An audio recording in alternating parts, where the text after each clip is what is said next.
o barroco, ele foi um estilo artístico que foi...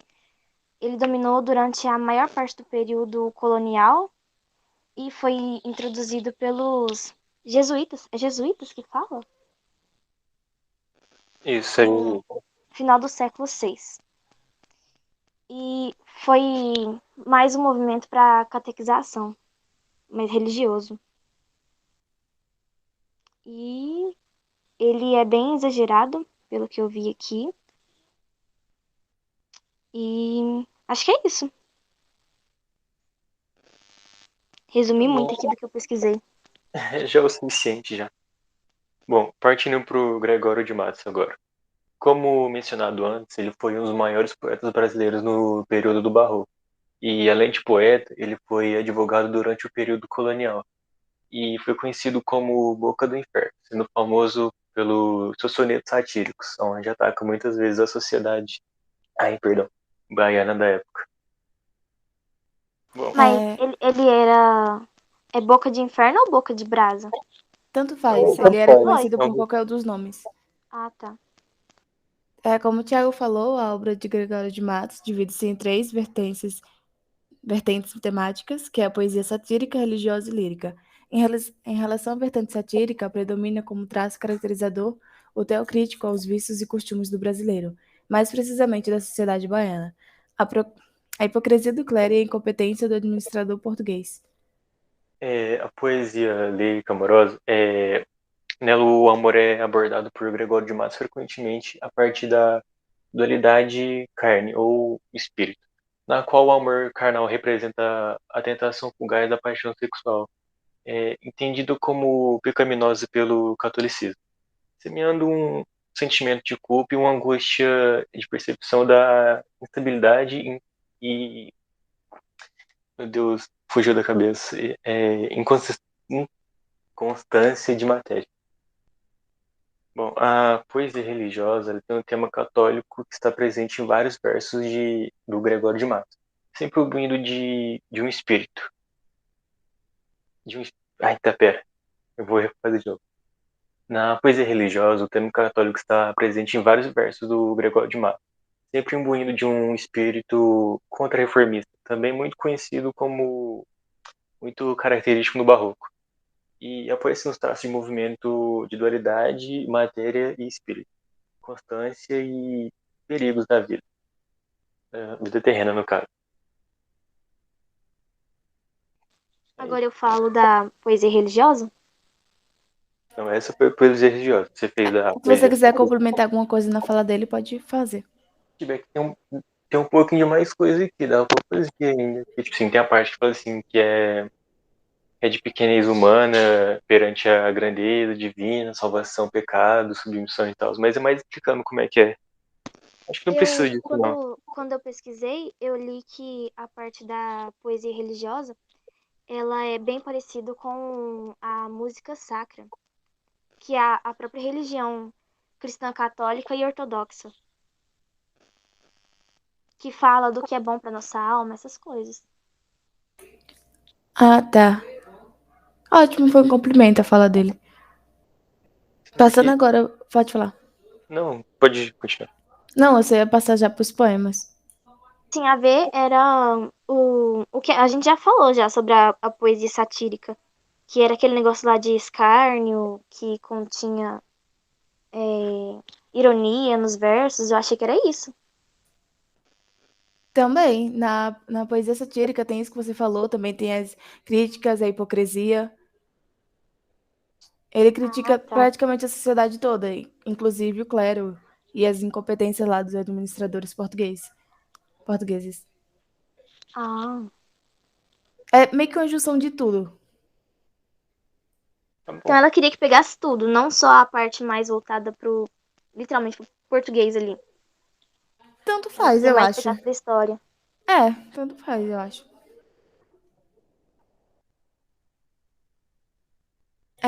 Ela ficou em dúvida se a gente. Ô, Tiago, ela A poesia erótica e os exercícios, né? Não, mas não tinha erótica, não. Ou não é tinha? erótica e satírica, é quase a mesma coisa. Não, não tem, realmente tem erótica, sim. Não, mas erótica não se encaixa na amorosa, não. Um pouco, é. Ó, quando eu pesquisei sobre a poesia erótica, eu achei duas definições. Eu achei que falava sobre mais uma forma sensual, com linguagem sexual explícita ou implícita. E eu achei uma que falava uma outra totalmente diferente, que era que ela abraça os aspectos de vida humana, numa atitude mais de naturalidade, essas coisas. E qual que tá certa? Porque eu achei as duas, que falam mais sobre a parte sexual e a outra que fala sobre a vida, plenitude, essas coisas. Eu acho que as duas complementam uma a outra um pouco. Se as duas teorias estão certas, na verdade. É, Eu até deixei aqui em dúvida aqui pra falar com vocês depois, porque eu fiquei com dúvida, porque são, tipo, diferentes. assim, eu acho que complementam uma a outra. Ah, tá. Eu tinha até esquecido dessa parte, dessa poesia. Pronto, acabamos de falar sobre essa poesia, o tipo de Uhum. poesia dele. Uhum. Acho que sim. Acho que a gente falou muito por cima, mas acho que sim. Aham. Ó, então eu vou ler um poema satírico dele, vou comentar, o Thiago lê um lírico e você lê um religioso, pode ser? Pode. Tá, vocês querem começar? Pode começar. Tá bom. Acho que isso aqui você já até viu que tava naquele negócio lá de estudo dela. Trecho de Bahia, ó, quão dessemelhante está e estou do nosso antigo estado. Pobre te vejo a ti, tu a mim empenhado. Rica te vi eu já, tu a mim abundante. A ti trocou-te a máquina mercante. Que tua larga barra tem entrado, a mim foi me trocado e tem trocado. Tanto negócio e tanto negociante, desde em dar tanto açúcar excelente. Pelas drogas inúteis que a abelhada simples aceitais do sagaz bichote. Ou que se quiser a Deus que de repente um dia amanhecerá tão sissuda que foram que fora de algodão e teu Ai, meu Deus, minha dicção tá ótima. Teu capote. Tá, sobre absorção. Ó isso, gente. Meu Deus. Sobre Tá boa hoje, hein? Tá muito boa. Aqui, sobre algumas observações que eu fiz sobre esse soneto, e que eu pesquisei também, né? Ele produziu no século XVII, em um contexto em que Salvador era a capital do Brasil colônia, e expressa uma crítica em que Gregório de Matos, a, não, expressa uma crítica dele em relação à exploração colonial em que recaía sobre a Bahia. Ele critica aí a exploração que tem em excesso na Bahia e ao serviço, logicamente, mercante, que era comandada por comerciantes e navegadores vindo de várias localidades do mundo e sempre disposta a extrair riquezas para a metrópole. Então, esse tom crítico ao sistema colonial foi uma marca de sua vertente satírica. Esse aqui acho que é o poema mais famoso dele. Próximo. Próximo sou eu, né? Uhum. Esse aqui. O poema Lírico Amoroso. Vou falar a mesma eu não sei como é que é, de Ângela, no caso. Anjo no nome, Angélica na cara. Isso é ser flor, e anjo juntamente. Ser angélica flor, e anjo florente. Em quem, se não em vós, se uniformará. Se uniformará. Tá certo. É, quem vira uma tal flor que não a cortará, de verde pé da rama florescente, e que um anjo vira tão luzente, que por Deus o não idolatra, se pôs como anjo sóis dos meus altares. Floreis o meu custódio e a minha guarda, livrará eu de diabólicos azares. Mas vejo que por bela e por galharda, posso que os anjos nunca dão pesares. Só anjos que me tenta e não me aguarda, e não me guarda. Bom, o que deu para perceber é que ele se mostra um poeta angustiado em face à vida, a religião e o amor. E nessa poesia ele revela sua amada, uma mulher que constantemente é comparada aos elementos da natureza e aparentemente aos deuses também, porque ele compara ela com anjos e tal. Entendi, interessante. Não, Tawane? Tá, eu vou ler um poema religioso que chama A Jesus Cristo Nosso Senhor. A Jesus Cristo Nosso Senhor, pequei, Senhor, mas não porque hei pecado. Da vossa alta clemência me despido, porque quanto mais tenho delinquido, vos tenho a perdoar mais empenhado. Se basta a vos irar tanto pecado, a abrandar-vos sobeja um só gemido, que a mesma culpa que vos há ofendido. Vós tem para o perdão lisonjeado, se uma ovelha perdida e já cobrada, glória tal e prazer tão repentino, vos deu, como afirmais na sacra história, eu sou o Senhor, a ovelha desgarrada. Cobrai-a, e não queirais, pastor divino, perder na nossa ovelha a vossa glória. Como o próprio título do texto fala, a temática religiosa ela é bem explícita. O texto tem o eu lírico como Cristo como eu lírico, como interlocutor, e expõe a consciência dos pecados que ele comete, e ele tem a certeza que Cristo vai perdoar pelo poder divino. E ele faz referências a textos bíblicos, fala sobre a ovelha desgarrada e essas coisas. É tão interessante os poemas dele, né? Tipo, uns tão Nossa, críticos, outros tão demais. religiosos. Eu prefiro mais amoroso, combina mais comigo. Ai, eu prefiro os satíricos. A poesia lírica amorosa do poeta barroco Gregório de Matos, que nasceu em 1636 e morreu em 1696, está bem exemplificada em aquele. Nossa, tô precisando enxergar. Aquele não sei que nesse te assiste no gentil corpo e na graciosa face, não sei onde te nasce ou não te nasce. Não sei onde te consiste ou não consiste. B. Ofendi-vos, meu Deus, e bem verdade. É verdade, Senhor, que hei de delinquido vós tenho e ofendido. Ofendido vós tem minha maldade. C. Senhor Atão de Souza de Menezes, quem sobe o alto lugar que não merece. Homem sobe, asno vai, burro parece. Que subir é desgraça muitas vezes. D. E és terra, homem, e em terras há de tornar-te.